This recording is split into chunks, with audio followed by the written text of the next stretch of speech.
আজকে আমার আলোচনার বিষয় একটি মাত্র ওষুধেই সহবাসের সময় হবে দ্বিগুণ।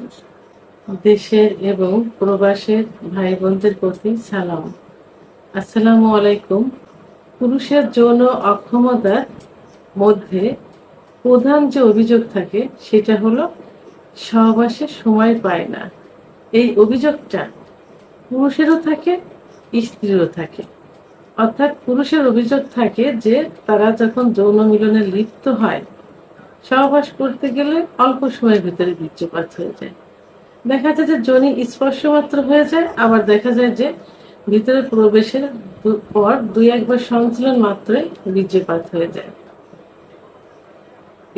এটাতে তারা কোনো সুখ পায় না। আবার স্ত্রীর অভিযোগ থাকে যে আমরা সহবাসে লিপ্ত হলে স্বামীর যে কখন বীর্যপাত হয়ে যায় আমি নিজেও টের পাই না। উনার বীর্যপাত হবার পর আমার চাহিদাটা বাড়ে, অর্থাৎ অনেক পরে আমি বুঝতেও পারি না। তো এটা আমি সুখ একদমই পাই না। এটা বিয়ের শুরু থেকে এরকম হয়ে আসছে।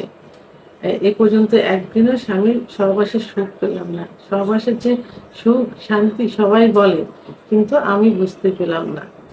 এই অভিযোগটা স্বামী স্ত্রী দুজনেরই থেকে যায়। এটাতে না পায় স্বামী সুখ, না পায় স্ত্রী সুখ। মনের অশান্তির থেকে অনেক সময় দেখা যায় যে স্ত্রী ধীরে ধীরে স্বামীর প্রতি একটা বিতৃষ্ণা হয়ে যায়। অনেক সময় দেখা যায় স্বামী ডিভোর্স হয়ে যায়, পরকীয়া লিপ্ত হয়ে যায়, সংসারে অশান্তি, স্বামী কোথাও সম্মান পায় না, বন্ধু মহলে, পারিবারিক সামাজিক জীবনের সব জায়গায় অপমানিত হতে হয়। কোনো কিছু হলে স্ত্রী বলে যে তুমি তো কিছুই পারবে না, কখন আসো কখন যাও কিছুই বুঝতে পারি না। এভাবে একের পর এক অপমান করতে থাকে। তো আর এই সমস্যাগুলো হয়ে থাকে বিভিন্ন কারণে।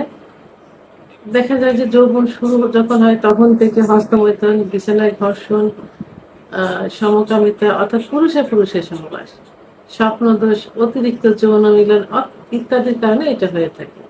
আবার অনেক সময় দেখা যায় যে শারীরিক কিছু রোগ, যেটা 25-এর পরে যে সমস্যাগুলোর সম্মুখীন হতে হয়, অর্থাৎ 25-এর পরে যায় কিন্তু পুরুষের সেক্স হরমোনটা কমতে থাকে। তো তখন ডায়াবেটিস, উচ্চ রক্তচাপ, হার্টের সমস্যা, প্রেশার ইত্যাদি, লিভারের সমস্যা ইত্যাদি রোগ হয়ে থাকে এবং বিভিন্ন ওষুধের পার্শ্ব প্রতিক্রিয়া, মানসিক টেনশন, পারিবারিক টেনশন, ব্যবসার চাকরির টেনশন ইত্যাদি কারণে সেক্স হরমোনটা কমে যায়। তখন এর জন্য অক্ষমতা চলে আসে, প্রিভিয়াস লাইফের ঘটনার থেকে চলে আসে। তো এই ঘটনার মধ্যে যদি অনেকের বলে যে সহবাসের ইচ্ছা হয়, উত্থানও হয়, যৌন মিলনে যায়, যার মাত্রায় হয়ে যায়, তো এটাকে দ্রুত বীর্যপাত বলে। আর এই দ্রুত বীর্যপাতের কারণেই কিন্তু সব গন্ডগোল হয়ে থাকে, অর্থাৎ পারিবারিক জীবনে, সাংসারিক জীবনে অশান্তি কিন্তু এটাই মেন কারণ।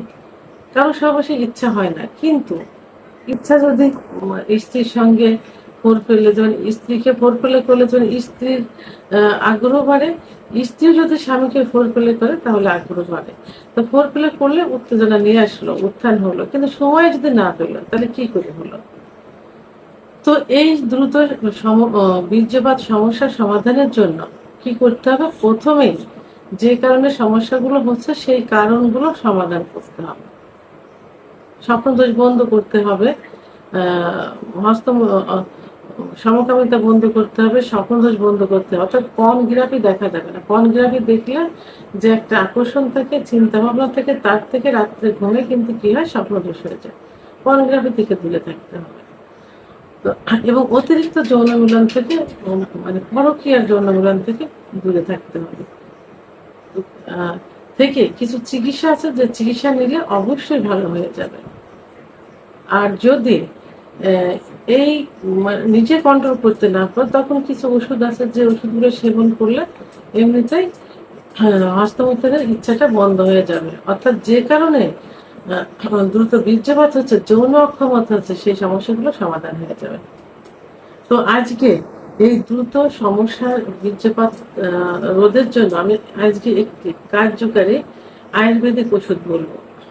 যে ওষুধটি সেবন করলে দ্রুত বীর্যপাত রোধ হয়ে যাবে, দ্রুত বীর্যপাত হবে না, দীর্ঘ সময় সহবাসে লিপ্ত থাকতে পারে, এমনই একটা আয়ুর্বেদিক ওষুধ। এই ওষুধটি সম্পর্কে সবারই কম বেশি ধারণা আছে। ওষুধটি হলো কস্তুরী, কস্তুরী ক্যাপসুল। কস্তুরী ক্যাপসুল সম্পর্কে সবারই কিন্তু কম বেশি একটা ধারণা আছে, এবং কস্তুরী কিন্তু আয়ুর্বেদিক জগতের নাম করা একটা ওষুধ। যে ওষুধটি সেবন করলে সেক্সুয়াল লাইফ পূর্বের অবস্থায় চলে আসবে।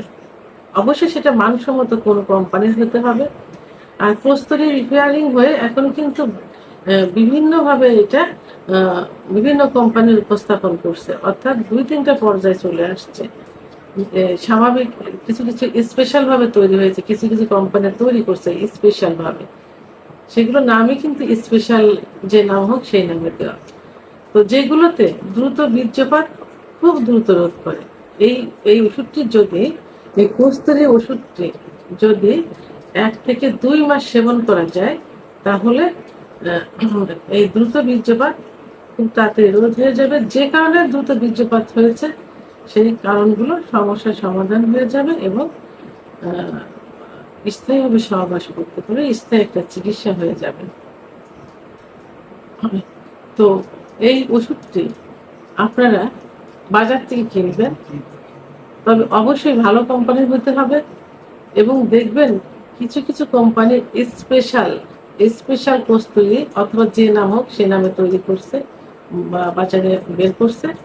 আপনার রিপেয়ারিং করতে করতে যেটা সর্বশেষ যেটা আসছে মার্কেটে এবং খুব এখন চলছে যেটা, সেটা আপনারা কিনবেন। আর এটা কিভাবে খেতে হবে? সকালে একটা, রাত্রে একটা, ভাত খাবার 1 ঘন্টা পর, ভাত খাবার 1 ঘন্টা পর। যাদের উচ্চ রক্তচাপ আছে তারা শুধু রাত্রে একটা খেতে পারেন, রাত্রে একটা, ভাত খাবার 1 ঘন্টা পর, কুসুম গরম দুধ সহ।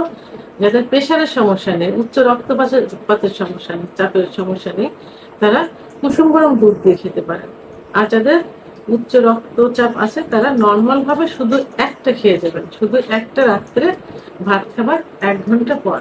কস্তুরী ক্যাপসুল, কস্তুরী, এটা বর্তমানে এত ভালো রেজাল্ট, আমি নিজেও ব্যবহার করছি, দীর্ঘদিন এটা ব্যবহার করছি। ব্যবহার করার পর রোগীদের শুধু চাহিদা থাকে যে তারা দ্রুত বীর্যপাত রোধ করতে চায়, দীর্ঘ সময় স্ত্রীর সাথে সহবাস করতে চায়, এবং তারা বিভিন্নভাবে সুখ নিতে চায়, কিন্তু কোনো ওষুধে তারা সমাধান করতে পারছে না, কোনো চিকিৎসাতে সমাধান হচ্ছে না। তো এই অভিযোগগুলো রোগীরা যখন নিয়ে আসে, আমি আস্তে আস্তে সবগুলো অ্যাপ্লাই করার পর সর্বশেষ পর্যায়ে এসে আমি কস্তুরী ক্যাপসুলটা আমি অ্যাপ্লাই করি।